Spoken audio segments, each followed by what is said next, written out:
18. After this, David defeated the Philistines and subdued them, and he took Gath and its villages out of the hand of the Philistines. And he defeated Moab, and the Moabites became servants to David and brought tribute. David also defeated Hadadezer the king of Zobah-Hamath, as he went to set up his monument at the river Euphrates. And David took from him 1,000 chariots, 7,000 horsemen, and 20,000 foot soldiers. And David hamstrung all the chariot horses, but left enough for 100 chariots. And when the Syrians of Damascus came to help Hadadezer king of Zobah, David struck down 22,000 men of the Syrians. Then David put garrisons in Syria of Damascus, and the Syrians became servants to David and brought tribute. And the Lord gave victory to David wherever he went. And David took the shields of gold that were carried by the servants of Hadadezer, and brought them to Jerusalem. And from Tibhath and from Kun, cities of Hadadezer, David took a large amount of bronze. With it Solomon made the bronze sea, and the pillars and the vessels of bronze. When Tou, king of Hamath, heard that David had defeated the whole army of Hadadezer, king of Zobah, he sent his son Hadoram to King David, to ask about his health and to bless him because he had fought against Hadadezer and defeated him.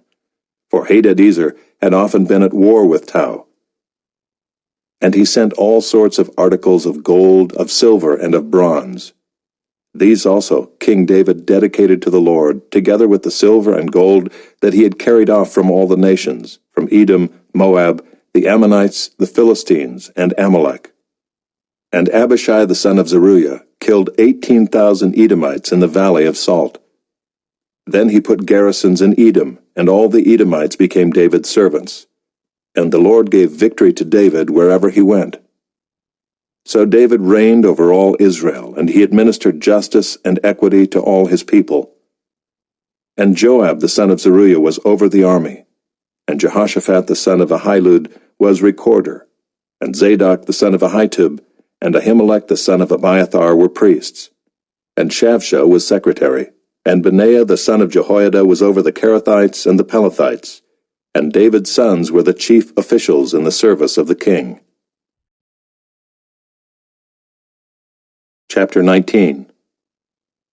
Now after this Nahash the king of the Ammonites died, and his son reigned in his place. And David said, I will deal kindly with Hanun the son of Nahash, for his father dealt kindly with me. So David sent messengers to console him concerning his father. And David's servants came to the land of the Ammonites to Hanun to console him. But the princes of the Ammonites said to Hanun, Do you think because David has sent comforters to you that he is honoring your father? Have not his servants come to you to search and to overthrow and to spy out the land? So Hanun took David's servants and shaved them and cut off their garments in the middle, at their hips, and sent them away, and they departed. When David was told concerning the men, he sent messengers to meet them, for the men were greatly ashamed. And the king said, Remain at Jericho until your beards have grown, and then return. When the Ammonites saw that they had become a stench to David, Hanun and the Ammonites sent 1,000 talents of silver to hire chariots and horsemen from Mesopotamia, from Aram-Maacah, and from Zobah. They hired 32,000 chariots and the king of Maacah with his army, who came and encamped before Medeba. And the Ammonites were mustered from their cities and came to battle. When David heard of it, he sent Joab and all the army of the mighty men. And the Ammonites came out and drew up in battle array at the entrance of the city, and the kings who had come were by themselves in the open country. When Joab saw that the battle was set against him both in front and in the rear, he chose some of the best men of Israel and arrayed them against the Syrians. The rest of his men he put in the charge of Abishai his brother, and they were arrayed against the Ammonites. And he said, If the Syrians are too strong for me, then you shall help me. But if the Ammonites are too strong for you, then I will help you. Be strong, and let us use our strength for our people and for the cities of our God, and may the Lord do what seems good to him. So Joab and the people who were with him drew near before the Syrians for battle, and they fled before him. And when the Ammonites saw that the Syrians fled, they likewise fled before Abishai, Joab's brother, and entered the city, Then Joab came to Jerusalem. But when the Syrians saw that they had been defeated by Israel, they sent messengers and brought out the Syrians who were beyond the Euphrates, with Shophak, the commander of the army of Hadadezer, at their head. And when it was told to David, he gathered all Israel together and crossed the Jordan and came to them and drew up his forces against them. And when David set the battle in array against the Syrians, they fought with him. And the Syrians fled before Israel, and David killed of the Syrians the men of 7,000 chariots and 40,000 foot soldiers, and put to death also Shophak the commander of their army. And when the servants of Hadadezer saw that they had been defeated by Israel, they made peace with David and became subject to him. So the Syrians were not willing to save the Ammonites any more. Chapter 20. In the spring of the year, the time when kings go out to battle, Joab led out the army and ravaged the country of the Ammonites and came and besieged Rabbah. But David remained at Jerusalem, and Joab struck down Rabbah and overthrew it. And David took the crown of their king from his head. He found that it weighed a talent of gold, and in it was a precious stone. And it was placed on David's head, and he brought out the spoil of the city, a very great amount. And he brought out the people who were in it, and set them to labor with saws and iron picks and axes. And thus David did to all the cities of the Ammonites.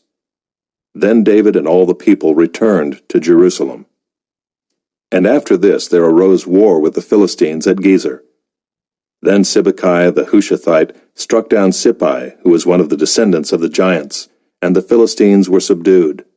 And there was again war with the Philistines. And Elhanan the son of Jair struck down Lamai the brother of Goliath the Gittite, the shaft of whose spear was like a weaver's beam. And there was again war at Gath, where there was a man of great stature who had 6 fingers on each hand, and 6 toes on each foot, 24 in number, and he also was descended from the giants. And when he taunted Israel, Jonathan the son of Shimeah, David's brother, struck him down. These were descended from the giants in Gath, and they fell by the hand of David and by the hand of his servants. Chapter 21. Then Satan stood against Israel and incited David to number Israel. So David said to Joab and the commanders of the army, "Go, number Israel from Beersheba to Dan, and bring me a report, that I may know their number." But Joab said, "May the Lord add to his people 100 times as many as they are. Are they not, my lord the king, all of them my lord's servants? Why then should my lord require this? Why should it be a cause of guilt for Israel?" But the king's word prevailed against Joab. So Joab departed and went throughout all Israel and came back to Jerusalem. And Joab gave the sum of the numbering of the people to David. In all Israel there were 1,100,000 men who drew the sword, and in Judah 470,000 who drew the sword. But he did not include Levi and Benjamin in the numbering, for the king's command was abhorrent to Joab. But God was displeased with this thing, and he struck Israel. And David said to God, "I have sinned greatly in that I have done this thing. But now please take away the iniquity of your servant, for I have acted very foolishly." And the Lord spoke to Gad, David's seer, saying, "Go and say to David, Thus says the Lord, 3 things I offer you. Choose one of them, that I may do it to you."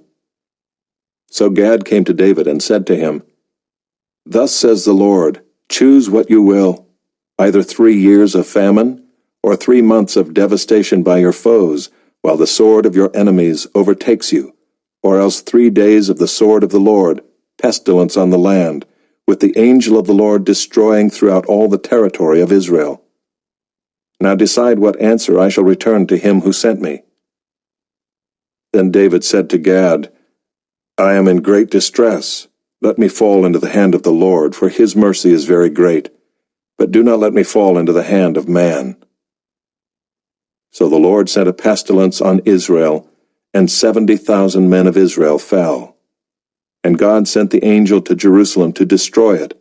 But as he was about to destroy it, the Lord saw, and he relented from the calamity. And he said to the angel who was working destruction, "It is enough. Now stay your hand." And the angel of the Lord was standing by the threshing floor of Ornan the Jebusite. And David lifted his eyes and saw the angel of the Lord standing between earth and heaven, and in his hand a drawn sword stretched out over Jerusalem. Then David and the elders, clothed in sackcloth, fell upon their faces. And David said to God, "Was it not I who gave command to number the people? It is I who have sinned and done great evil. But these sheep, what have they done? Please let your hand, O Lord my God, be against me and against my father's house, but do not let the plague be on your people." Now the angel of the Lord had commanded Gad to say to David that David should go up and raise an altar to the Lord on the threshing floor of Ornan the Jebusite. So David went up at Gad's word, which he had spoken in the name of the Lord. Now Ornan was threshing wheat. He turned and saw the angel, and his 4 sons who were with him hid themselves. As David came to Ornan, Ornan looked and saw David, and went out from the threshing floor, and paid homage to David with his face to the ground. And David said to Ornan, "Give me the site of the threshing floor, that I may build on it an altar to the Lord. Give it to me at its full price, that the plague may be averted from the people."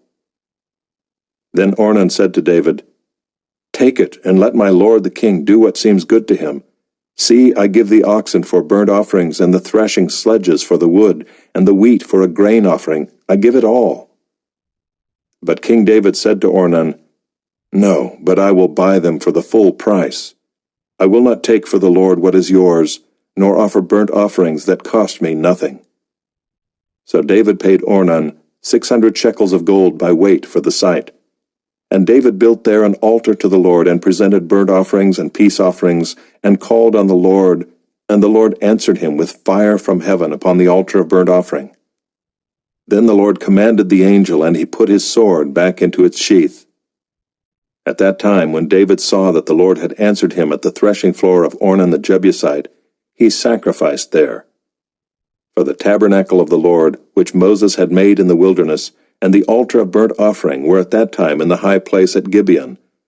But David could not go before it to inquire of God, for he was afraid of the sword of the angel of the Lord.